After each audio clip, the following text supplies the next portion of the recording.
Paul is about to make an appeal that is to change his life. My friends, sometimes we have to do things that puts us into the fire so that we are able to do something for God. Jesus experienced the same thing, and Paul was about to make an appeal that was to change his life forever. How you doing this evening? I'm Pastor John from Living Stones and Sunland, Tujunga Seventh-day Adventist Churches.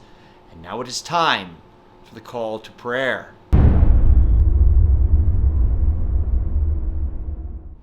It's so wonderful to see you all today. I'm here with our Bible in Acts chapter 24 to 25. And I'm so glad to be here with you. I'm glad if you came on Sabbath, you were blessed. If you did not come, perhaps you came online. It was beautiful. Musicapel. It was a wonderful program. And I'm so happy. And by the way, just a little advertisement. Make sure you smash the like button, like, subscribe, become a part of the channel, or on Facebook, perhaps become a friend of Living Stones or Sunland Tujunga's pages, of which this video is populating.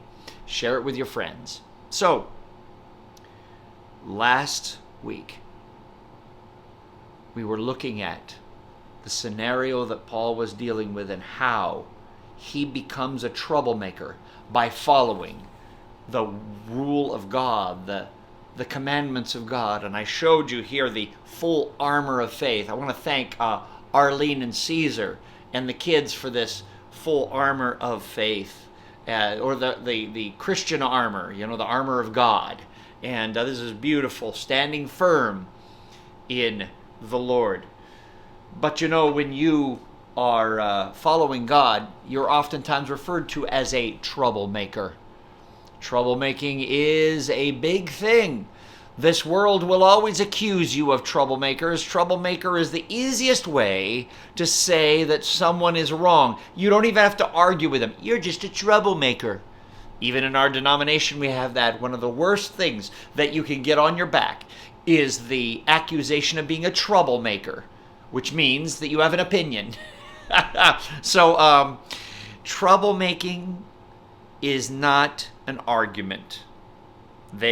The priesthood did not want to listen to Paul because Paul was speaking for Jesus. And nothing Jesus said was wrong. It agreed everything with the Old Testament, but the priest called him a troublemaker. That people are going to be hurt by dangerous things like words. So, what they did is accuse him. Now, of course, as you know, there was Felix. And Felix was a interesting character also. Felix is a character who had his wife with him, and his wife, let me see, Drusilla. Drusilla was married to another king. I think it was Agrippa the First, I'm not sure, but she was married to another king, and he was very cruel. And so Felix, seeing her, excited about having her as his wife, actually sent a sorceress into the court of Agrippa to be able to get her to him. He protected her, and she became his wife. So, in other words, Felix had taken a difficult place, the province of Judea and Israel, the Israel area, and made it even more difficult. Now they're in the middle of war, and he's constantly having to flee while being a procurator of Rome. All of this is the background in which Paul finds himself. The Jewish leadership in the temple, the priesthood, and those scribes were going to take advantage of this because Felix needed people to like him. In fact, if you'll notice earlier, I mentioned last week that even Felix was trying to get a bribe from Paul to get out of prison. But Paul wasn't going to give money. He was going to give the scriptures to the people. So, in the midst of this, Felix had to leave, and there was a changeover. This is in verse 27 of chapter 24 in Acts. When 2 years had passed, 2 years, Paul was in Caesarea Maritime in a prison for 2 years writing. He's writing at that time to different places, but also he's in the midst of survival. Man, what a long time. Now, in my life, I've experienced 14 months of messed up time once, dealing with worries constantly about what my future was. But 2 years and being in prison, wow, that's huge. And so, 2 years passed. Felix was succeeded by Porcius Festus. So Festus comes in, the new procurator.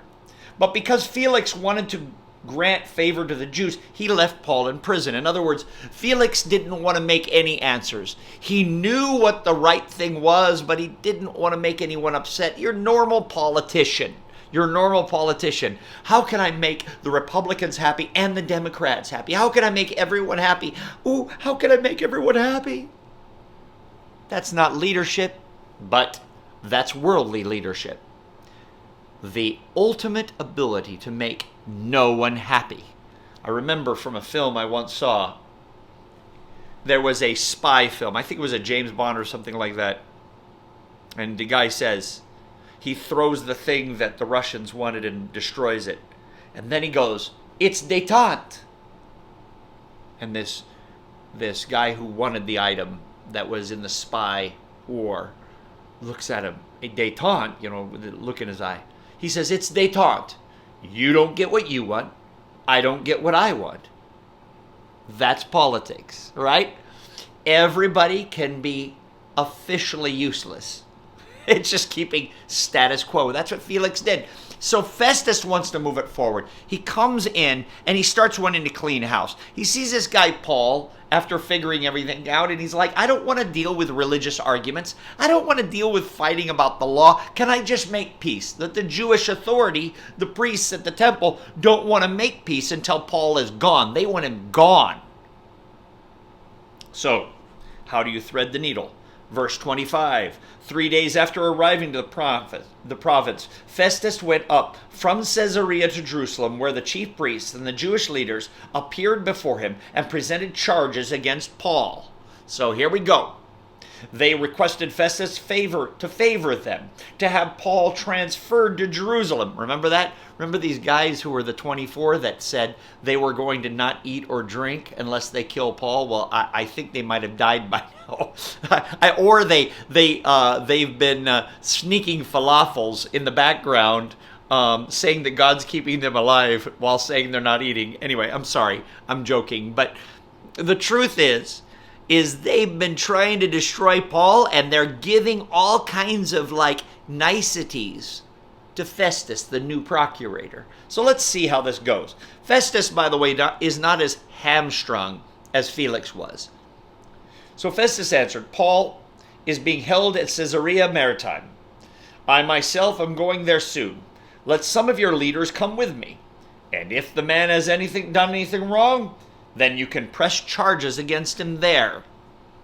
Of course, the temple leadership goes, remember, Paul is a Roman citizen, so he's entitled to Roman law. He can't be just killed any way that the Jewish people wanted to kill him or that anybody wants to kill him. He's Roman. He's not of their country. He's of Rome.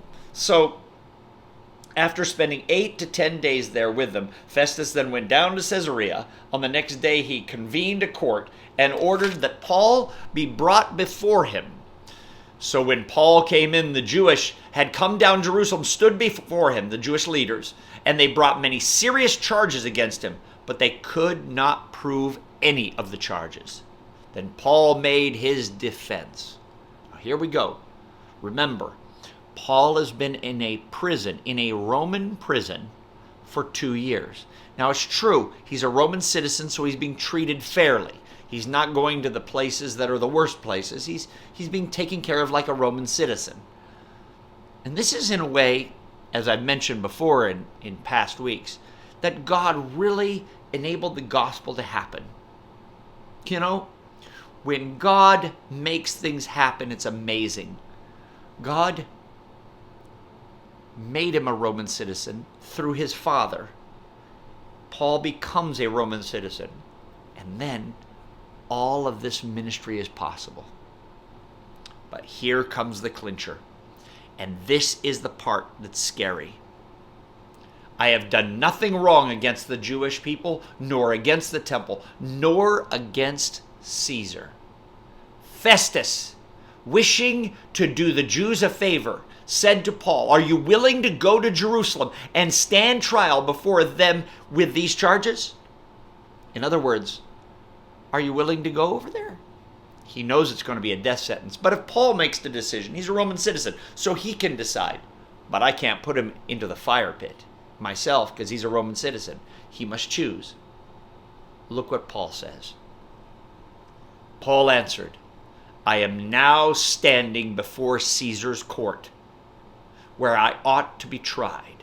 I have not done anything wrong to the Jews, as you yourself know very well.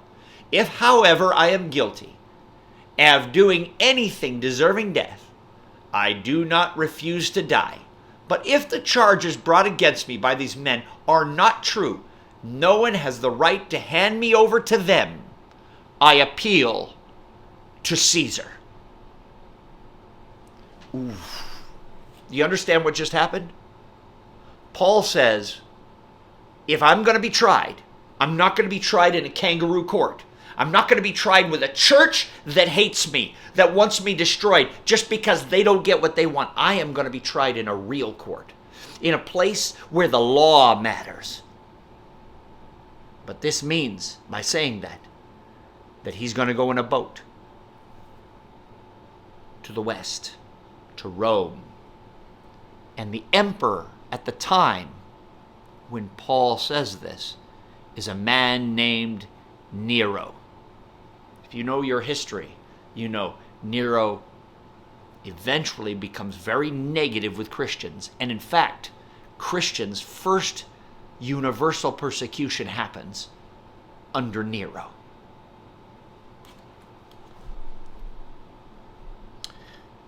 Festus gets together with the Jewish authority, and they conferred with the council, and then he comes back and declares, you have appealed to Caesar?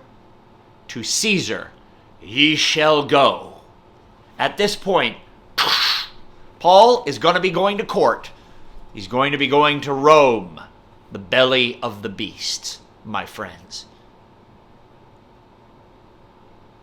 This is fearful, because from now on, Paul will never have true freedom in his life. He will always have a chain on him. Sometimes we Christians try to find the easiest way. We don't want to be involved. We don't want to do what God asks. We don't even want to come to church or help anybody or even come on time sometimes. God asks us to be involved because He is involved. He gave His life for us, so why can't we just give a small portion? Look at this man, Paul. He uses everything at his disposal to be able to do something for God. I ask my churches, whether it be Livingstone, Sunland, Tujunga, Seventh-day Adventists, and the World Church, to give of yourself. Take one day a week and be a part of His kingdom. Do something for Him. I say every day, of course. I don't want to just be a Seventh-day Adventist. I want to be a 7-day Adventist. I want to be every day worshiping Him. But on the 7th day, we come together. I'm calling you to become a part. I would like you to get involved. We need volunteers. We need the ability to be able to do something. But it will never happen until we decide we're going to do something for God, not for ourselves, but for God's kingdom. I know He's calling you too. Sometimes it's difficult, sometimes it's easy. Paul's been called to something very difficult. As just in the chapter before, Jesus Himself had stepped before Paul and said, I am sending you to Jerusalem and to Rome to witness me. and be a witness of me and bear witness to me. God bless you all. And in the next few minutes, we've got the intercession and the call to prayer. So it's almost 7:15. God bless. Bye-bye.